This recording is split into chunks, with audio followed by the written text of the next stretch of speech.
The following content is not intended as a substitute for professional medical advice, diagnosis, or treatment. Always seek the advice of your physician or other qualified health provider with any questions you may have regarding a medical condition.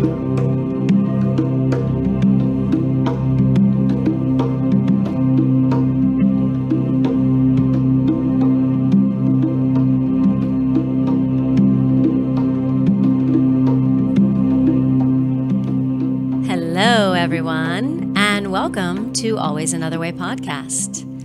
My name is Marina Sprocki-Spriggs, and I'm your host.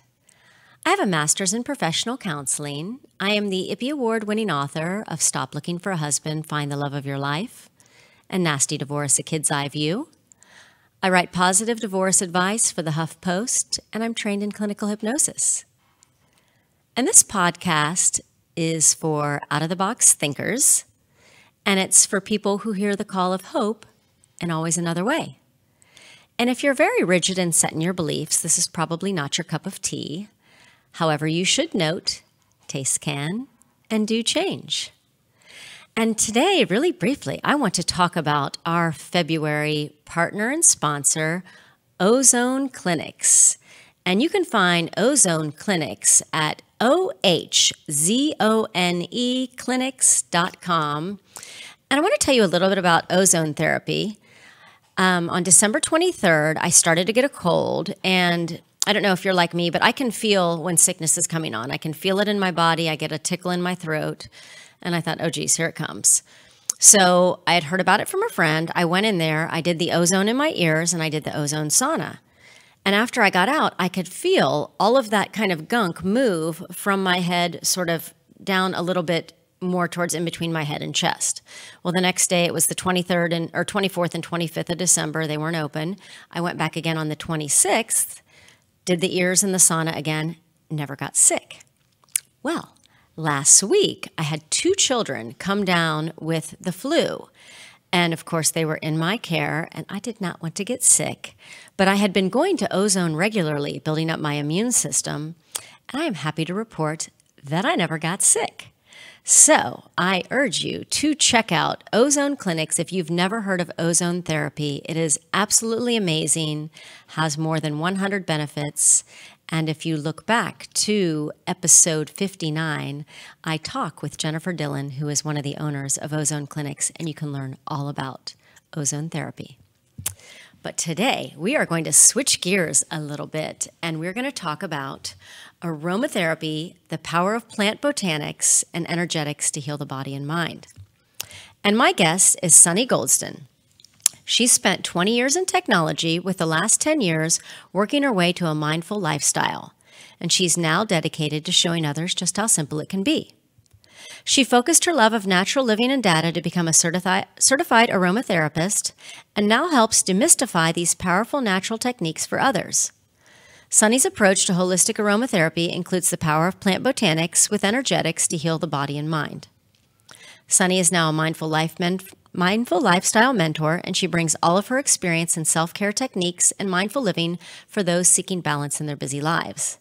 You'll find her at sunnyeGoldston.com, and she spells her name SUNNYEGOLDSTON.com for her well-being kits and aromatherapy products, which are at bluerootsgoods.com. And we're going to put all of these in the show notes, so you will be able to find this, because I know if your memory is like mine, I hear it, then it goes out again. So, welcome to the show, Sunnye. Thank you. I'm really, really excited to be here. I'm super excited to have you. I can talk about this all day. Well, good. And I know, and maybe a lot of people don't know about, and I was going to say this earlier, about aromatherapy, but if you've been around in the world, you might think, what is that? Is it these little diffusers or these multi-level marketing products? You know, maybe you know some of that. Or maybe you've been to a house where somebody has a lot of pets. and that aroma gets to you and maybe does something to you, or likewise a very stinky something. So maybe the bad scents, you can really say, okay, I can identify with those, but what do these other scents and the ones from plants do? And Sunny's going to break it all down. Yeah. So there's, it's really I wish it was named something different, because you hear aromatherapy and you think, oh, it's just about the smell and I want happy smells, exactly like you say. And there's a lot to that, but it's more of a holistic aromatherapy approach. And so there's a few pieces to it. One is the olfaction, which is exactly what you're saying, right? Olfaction is the only one of the senses that goes straight into the brainstem. So it doesn't move through the cerebral cortex, which is why the smell and the memory, you know, they have intense memories, right? Yeah. So I'm not looking to open a memory from childhood. If that happens, that's for free. But but what I'm really doing is we are trying to use that process of olfaction in creating a new kind of muscle memory of, I smell this, I relax. I smell this, I'm calm, right? I smell this, I have space. And there is a lot of value to that, right? We all know, you know, lavenders, we know the benefit of like lemons and the citruses, right? They're uplifting. And those oils are used a lot for those purposes. The other big component to it that I didn't really know until I went to school is really the, I would say, the organic chemistry behind it, but the plant components and what they really do, which is really what it's all about. And if you think back, you know, hundreds and hundreds of years, and people using, you know, roots and you know, teas and powders, and, you know, that is the early days of, you know, the essential oil process, right? And so if you're doing something like the Ayurvedic, you know, diet, you're going to see a lot of similarities with things for digestion, you know, anise, clove, you know, all of those types of spices, because they are there to help.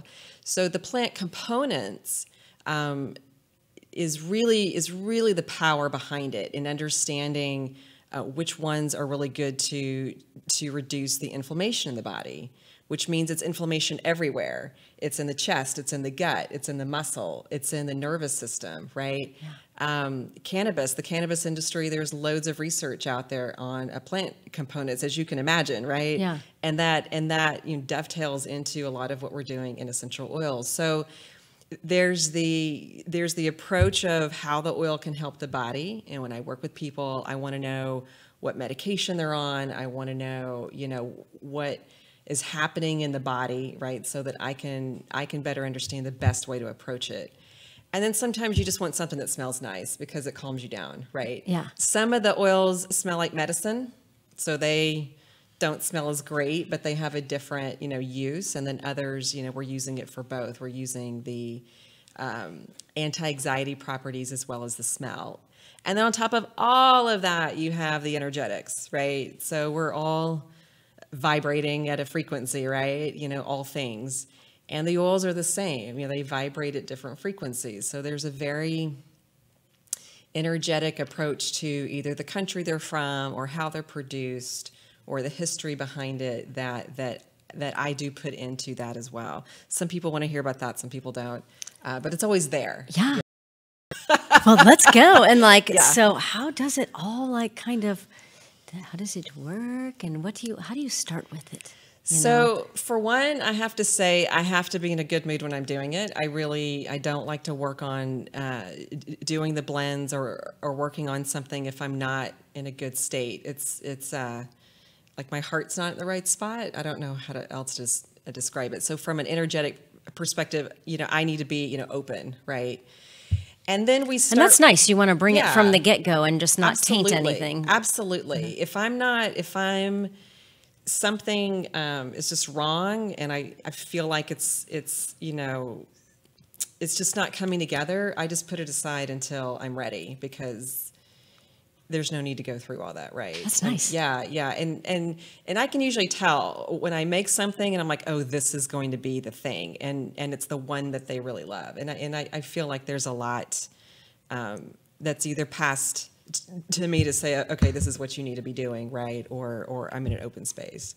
But I want to know what it is that we're trying to address. You know, even if we talk about the gut and I could talk about the gut forever. So there's all this research in the last really 20 years about the gut itself and the enteric nervous system and how it is really driving our emotions and our state of mind, opposed to how they used to think it was always one way, vagus nerve down, and now they know it's a vagus nerve back up, right? Yes. So whether it's and they've even been able to now identify like Parkinson's lesions that they only used to identify in the brain, and they can now find them in the gut, like well in advance. And so that's better for biopsy purposes too. It's less invasive, it's less concerning. And so there's a lot that's happened around the gut and the microbiome. So all of those creatures that are in our body, yes. right? They say something like half of our body is really, creature, and then half of it's us. Isn't that interesting right? too? Yeah. And it's this, symbiotic relationship. So when I'm talking to someone and trying to understand what's happening, I ask a lot of questions. I want to know, everything from any childhood, chronic illnesses that they had, or anything that could still be in the body that's still kind of lingering, right? And then there's a huge overlay that I take to it on the emotional, I would say just the nervous system, because you can't ignore that everything is being driven out of the nervous system anyway, yes. right? Whether it's enteric, atomic, the central, it doesn't really matter. It's driving those electrical impulses throughout the body. And so there's a big kind of overlay of what we need to do to, calm it or address it. And I like to do like little bits and small treatments. So I'll give people sometimes 2 or 3 different things. I ask them to use them all, and then we'll, attune what works, because the other part of the process is that the client really starts listening to their body a lot more, right? So then we start getting into all the other things we know tied to, mindfulness and meditation, of listening to what the body has to say, and, turning off that cerebral cortex a little bit, right? Right. So it's a very kind of inward-looking practice as well, really trying to listen to what's happening, and it's very humbling to go through that with someone, because they'll really start to notice, if I do this at this time in the morning, I like it, and I like it because, right?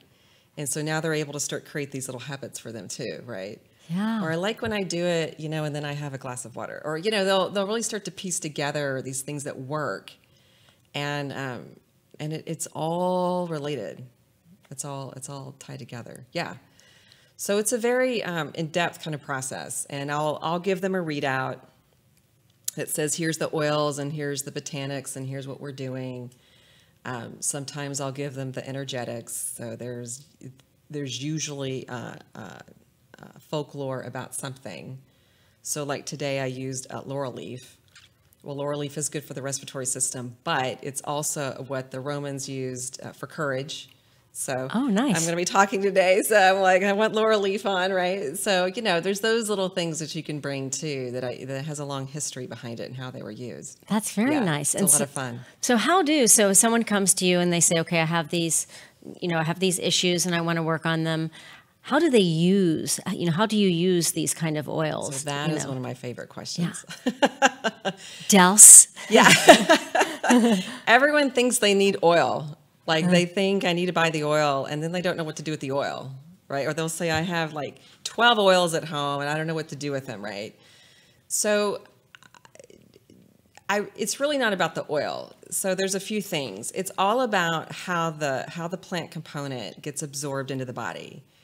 And I'm wanting it to get into the bloodstream as much as possible. So I typically use the inhalers, and they're about the size of my thumb, right? And you can put anywhere from 8 to 10 to 12 drops on a wick, and it'll last a month. So a lot of people don't know about inhalers, although inhalers were used a lot like in the 50s and 60s, right? So they're out there if anyone still wanted to use them. I typically start with inhalers for a few reasons. One, they can keep them in their pocket, so they're always with them. So if you're driving in traffic, you can take a big hit, right? Or traffic jam. Exactly. I mean, trust me, I have them everywhere. I have them at my desk. I have them in my car. Yeah, they're everywhere. So they're very accessible. They're always with you. And then you can, try different ones, and the body will self-select too. So we could get into animals. I may get some hate mail over this, but animals will definitely, self-select, right? And when I use essential oils with my pets, which you don't ever put it on their skin, but they will smell it and it will get in their bloodstream. And when they want it, they'll come to you. Yeah. And when they don't want it, they'll leave the room. But they know, and the body knows. And so I like to use the inhalation process because you'll crave it or you'll just not want it at all, right? You can apply it to the skin, but then typically you're using, and I do apply it without any carrier oil, but if you do with oil, now it's highly diluted and it's not getting absorbed as much through the dermis. So you just gotta kind of know what you're trying to do. I do have like a belly rub I like, but it's at a high dilution. It's like a 5 to 7% dilution. If I'm working with a client, I'll go even higher because I really want it to get absorbed. And the belly rub is nice because you're moving just like massage therapy, right? You're going to move in one direction if you're constipated. You're going to move in the other direction if you're, have diarrhea. So again, you're using the body and the sense of touch and all of it to help kind of, heal the body. Yeah. And then you have hydrosols, which is a whole other thing. But hydrosols are waters, and you can drink them. Okay. Yeah. And so what about, you mentioned the word energetics. Yeah. What is that, and what does that mean? So energetics, it's really my favorite part. I like the empirical side because people want to know it's going to work, right? And you can point to research, studies from pharmaceutical companies and from even pesticide companies, all these people who are out there looking at how nature works to replicate it, right? Isn't that the basis of a lot of pharmaceuticals? Is. Plant in nature. Is, Yes. yeah. Yeah, Valium, valerian, yeah. There's a whole story about that, right? So absolutely. But the energetics to me is... it's the vibrational frequency, number one. So if I'm treating someone for like creativity or relationships, we're moving into that second chakra, maybe even the throat chakra a bit for expression. And now I'm looking for the oils that, vibrate in those frequencies. I take into consideration the history behind the oils. There's certain oils that are used heavily for ceremonial purposes. And those are important oils like the Palo Santo. Angelica root is a huge one. Angelica root's really, really powerful. So if you're not open to expressing your subconscious, don't take it. It actually heightens your dream state quite a bit. So is that a good one if you're trying to like work on your dreams at night, if you wanted to remember and sort of... Yeah, it is, but you got to be ready for it, right? I have some clients who are not wanting to tap into that, right? They want to be like calm and nurtured. So that's not an oil I would use. But if you're like, I want to really dive in, it's a great oil. Okay, cool. It will definitely heighten that dream state. And there's some others like that. So a Buddha wood is another one. It can heighten the dream state. It's really good for the lymphatic system. It has a great history in the Far East. And so I'm looking for... the countries and at the stories behind, their use, and because they knew they were using them for many different things, right? Kanuka is one of my favorite ones, and or Kinsea, I think it's Kanuka. I always get those two mixed up. But it's in New Zealand, and the Maori used it pretty extensively, and it's high in alpha-pinene, which is great anti-inflammation. So they used it a lot for the gut. They used it for skin, for cuts. They used it for toothaches. And they used it for the ceremonial smells as well. So I'm looking at the energetics behind what the people were bringing to it, how it was used, sometimes the country it's from. Sometimes it's just interesting to play with if someone's really cold, using the oils from really hot countries. And interestingly enough, a lot of the hot, like the black peppers and the, those types of oils, the ply, they're from hot nations, right? So I like to use them for those kinds of reasons. Yeah. Nice. It's a whole different kind of bag of tricks that we'll bring to that. Yeah. It's a lot of fun. Very cool. And so what type of things can people use? You know, do you mostly see people say, I want it for this, I want it for anxiety, say, Number and how one, yeah. quick do they work? Like, so what do they want it for? How does it work? How quick does it work? The number one thing I hear is, stress. And then I immediately ask, how's the digestion? Because it is a direct indication of our stress, right? So I'll ask a few more questions, like, what else, right? Is it, what's your daily routine, right? What are you, or how much coffee are you drinking? All those basic questions, right, that you would be asking. So I'll make a blend. The blends can have a pretty immediate effect. I typically I will check in with people within a day or two because there's always the questions of, am I doing it right? I'm inhaling it, but am I doing it right? And so what can I expect and what can I, and so we'll go through that. But I would say within 3 to 5 days, people will be able to tell that there's a big difference. If we're doing something very tactically, like the gut, you're going to know in a few days if it's working. You're going to know really quickly it's working or it's not, right? And there's no need to wait a week or two. Things tied to stress can take longer because the body has to create a new rhythm of triggers. Yeah. And the triggers can happen all day long.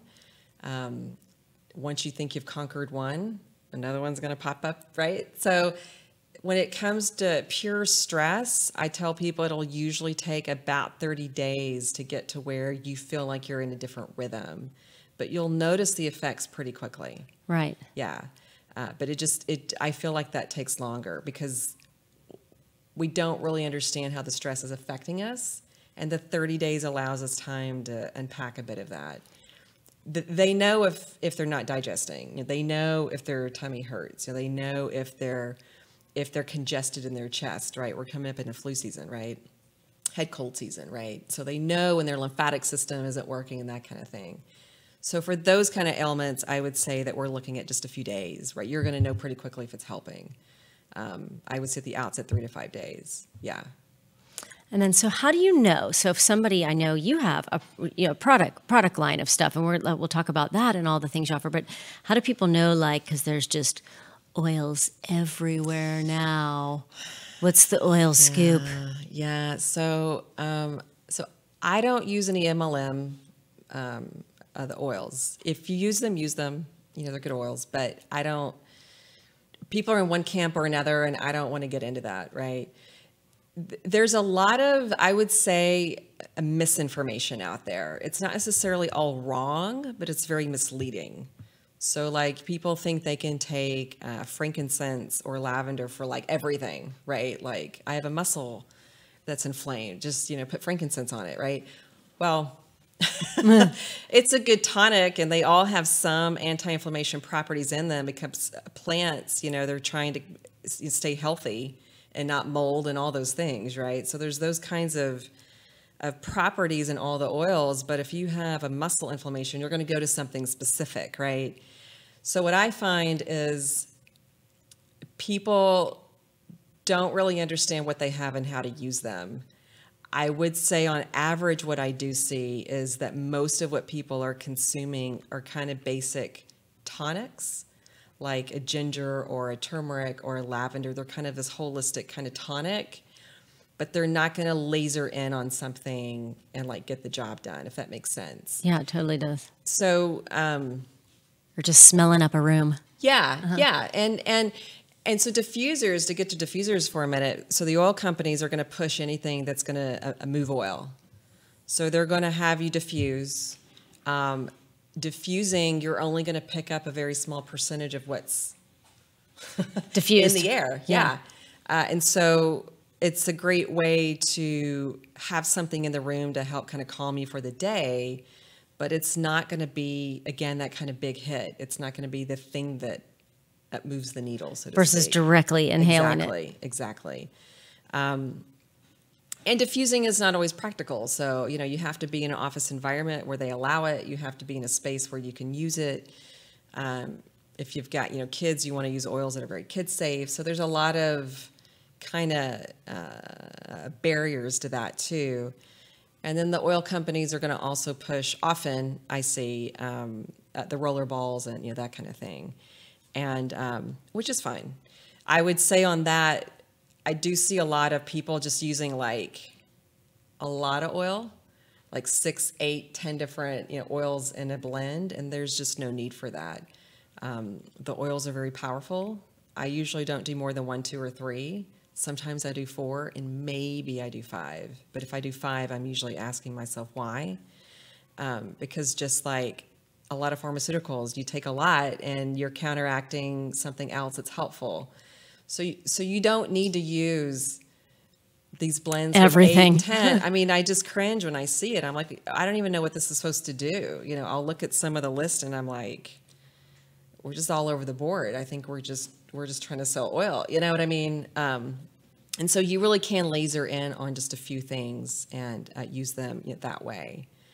The oil companies will also, I shouldn't say it that way. I see online a lot of things about putting oils on your feet. Mm-hmm. Tell us about that. Which makes me crazy. So wait, I've done that. Tell me why. So if you're doing it for like ceremonial kind of purposes, like it's a rhythm that you like, I would say do it, because, you know, that's more about how you feel, right? Yeah. But it's touted for absorption, but the highest amount of pores is on your feet. So you're sweating the oil off your feet. Oh. And you're really just wasting the oil. So if you want to use it, just, you know, use it somewhere else on your skin. I prefer it up around the head so I can smell it, because now I'm getting olfaction and inhaling it as well as into the body. But I would not put it on the feet unless, you know, you like that thing before you go to bed. Like there's a whole Ayurvedic practice too about like you dry brush and then you put the oils on your body. And, you know, if that's what you're doing, then do it because it feels nice. Yeah. But if we're trying to make sure it gets into the body, then I'd use it somewhere else. So thin skin, right? So you don't use oils around the genitalia for obvious reasons, but like between the fingers and the toes, those are like high absorption areas because, you know, there's not much of the skin that it's trying to get through. So do you want to put them there or no? You can for sure, yeah, between the hands. The palm of the hand, it's going to sweat it off too. Okay. Right? So you're still back to just sort of somewhere else. Yeah, the feet thing makes me crazy. People are like, oh, I put it on my feet every night. I'm like, okay. Yeah. And what's like something that's really important you think that people should know about, like, okay, if they're getting into this, how could I utilize this in my life? What would you say to start with? I think the oils, I mean, they're so beautiful and they have a lot of power in them. They really do. I would suggest simple is better. We have a tendency in this country to be like, if 1 drop is good, I should use 10 drops, right? But the body can't absorb it all. So you're just wasting. And I would say just to be more kind of deliberate in the choices. I would definitely be using more inhalation methods. You can use them in lotions and oils, and I do make all of those things. But the oils themselves, I prefer that inhalation process. Now you do need to know that certain oils can irritate the mucous membrane. So you're not going to use anything like, you know, the high phenol group, like clove bud. You're not going to inhale out of clove bud. It is extremely strong, but you can inhale it in a room, right? So I would just say to use more intelligence behind it if possible. Ask questions. I would say recognize that where the information's coming from and the intention behind it. Is the intention for you to buy more oils, or is the intention that you can actually, you know, use these on yourself and your kids, you know, and your home? I cringe when I see people put drops in their drinks. You know, just get a lemon. I mean, just get a lemon, right? Squeeze a lemon in your water. But the drops themselves are highly concentrated, highly, highly, highly concentrated. And it will deteriorate the enamel on your teeth, as an example. Oh, okay. So there's the fad is the ingestion, and I would just say to really not take anything as a drop and ingest unless you really know what you're doing, because they are so concentrated. Again, most of these are coming from the spices we use, right? Or a lemon itself, right? And if the powder is enough, then why do we have to use this highly concentrated oil in our body? And just have that kind of intelligence behind it. So I would steer away from the ingestion. Yeah. So are there some dangers to oils, like to just Yeah. not go all willy-nilly with them? Yeah, there are. So the ingestion's a big one for me. You can ingest, but again, you just really need to know what you're doing. And so I just tell people in general, why? If you want grapefruit in your champagne, get like grapefruit juice. Like that's Yeah. It's the grapefruit. that's what the body can digest. I mean, that's what's natural, right? I mean, let's be honest, these essential oils are natural, but there's something natural about taking hundreds and hundreds and hundreds of lemon and compressing them into a drop, right? That's a very, specific, process. And so we should approach them as such, that it's really great that we get all of this out of a drop, but, less is more. So that's a big one for me is the ingestion. I'm trying to think. There are some really, really powerful oils, like thymol as an example. So the other thing, which is unfortunate, it's to understand the genus and species. So this is where we get, into that kind of educational component a bit. So eucalyptus. I can think of like 6 to 8 different ones off the top of my head. Only a couple are really good for kids, and the rest aren't. Some are good for the mucus and some aren't. The frankincense itself, there's 5 different species I use, and I use them for very different things. Thyme is another one. So thymol is very strong. You would not put it on your skin. It's up there with clove bud as it relates to its power.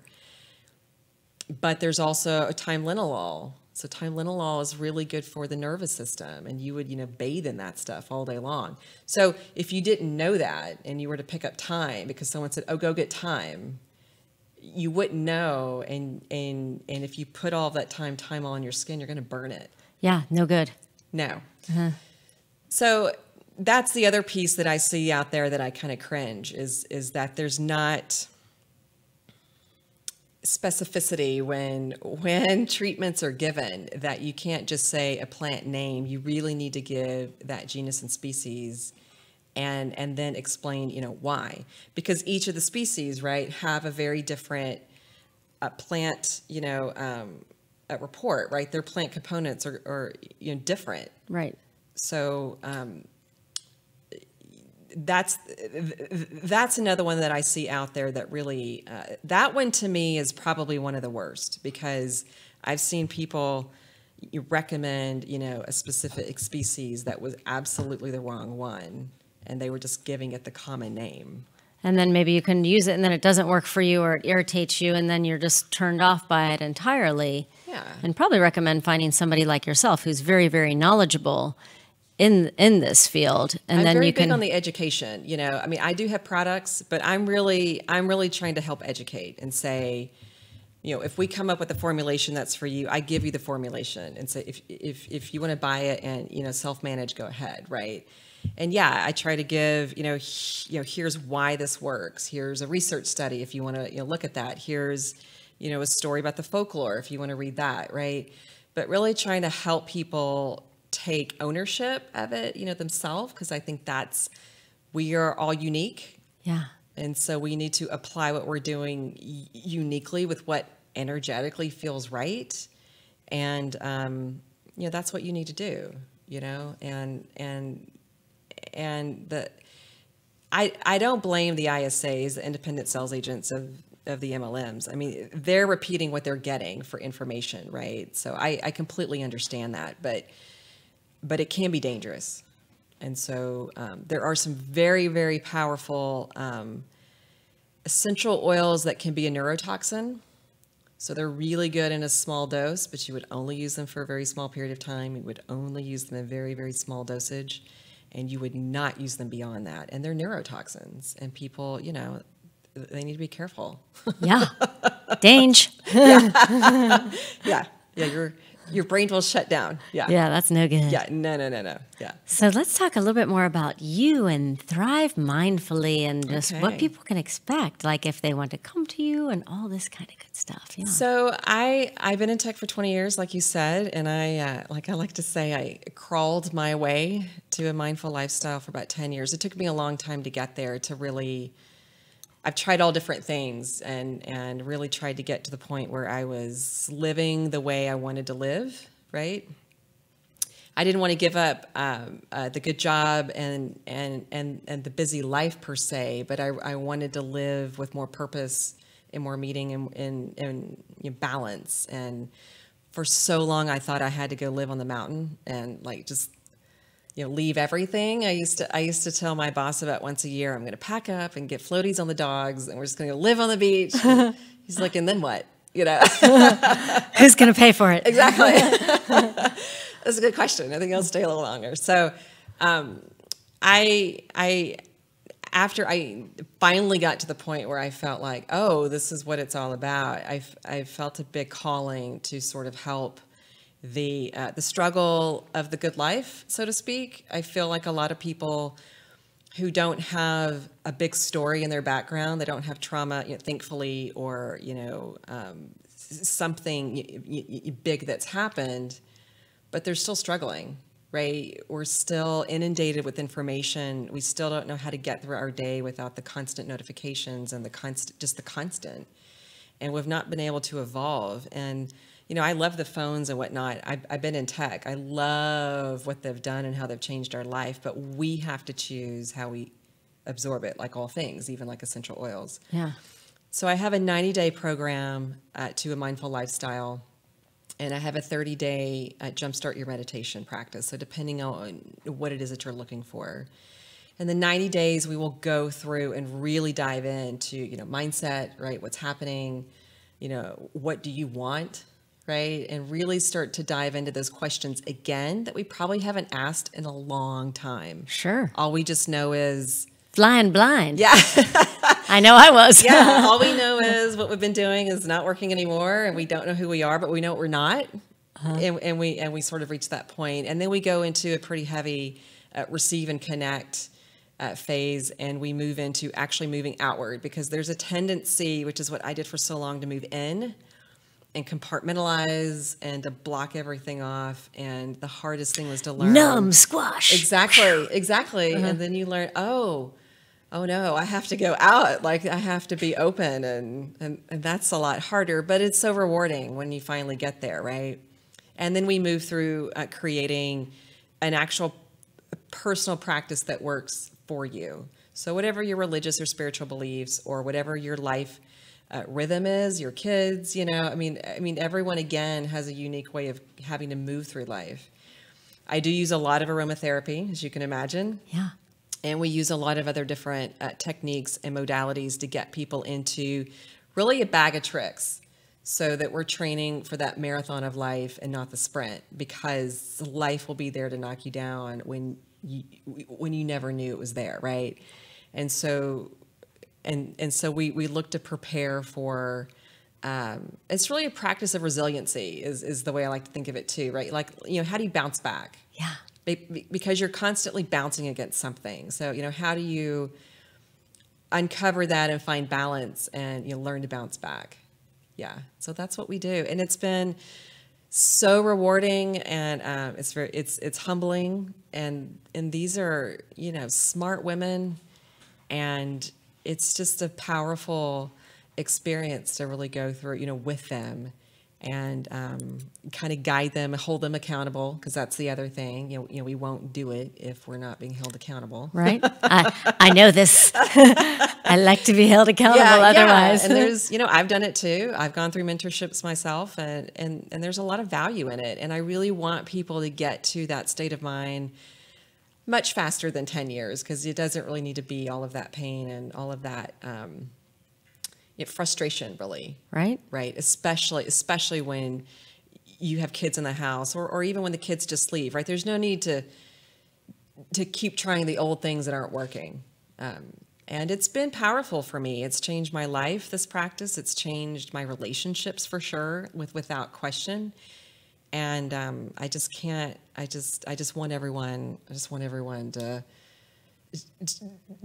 get their version of that, right? I don't think that my version is everyone's, but I do think that there's, a way to move through that and to find theirs. Yeah, So that's what I'm doing. I love that when you're on the other side of when you've been somewhere that's just not working, which I think we all kind of go in those phases of like, or at least for me, it's sometimes I used to be this way. Like I want something in my head. I just like a thing or a milestone. I want to get married. Want to do this. Want to do this. And just chase it down, make it. And then I'm like, whoa, what was that I was wanting that I now have that I do not want anymore? Yeah. And now we're we're chasing this idea outside of us again, right? And we're chasing an outcome, which is always the slippery slope, right? Once you start chasing that outcome, you're like, I just gotta be. And it's really hard, but I mean, don't get me wrong. Every day I do my affirmations, I do my visualizations. I mean, it is all about, learning those new habits that you have to put in place, and the meditation every day. And it's a motivational speech for yourself even every day, but it's the way forward, and it allows us to bounce back. But yeah, those outcomes are hard to let go of. Right? I know. But I want this title. I want that. Yeah. Yeah. Now I've lived it. Idea out and then let it flow. I've lived it. I've chased it. Yeah. And then was like, well, now what? Yeah. So is there anything else that we did not talk about that you think is important for us, everybody listening, to know? Yeah. I just hope that people still find a lot of excitement around it and know that all those oils that are in their house, they do have a good use, and they do have, a way to use them or even blend them. If they have any questions, to just email me. I'm happy to just answer you and tell you, I would do this for this reason and this for this reason. And I do a lot of custom work. Even if you see a blend or something out there on my website, I can easily change it. And I do that for free. It's really, to me, that's what it's all about, is the information. And I want people to be empowered to be able to do that on their own. And they can keep asking, but you know that you don't have to rely on, what you search for out there on the internet, because it is overwhelming and it is often misleading. And I would say I hope that you enjoy that journey. So yeah, that's exciting. Awesome. Well, it was so very nice having you on to just spread all of this wonderful information. Thank you, Maria. And all of her information will be in the show notes. And for everybody that is listening, you know that there is always another way.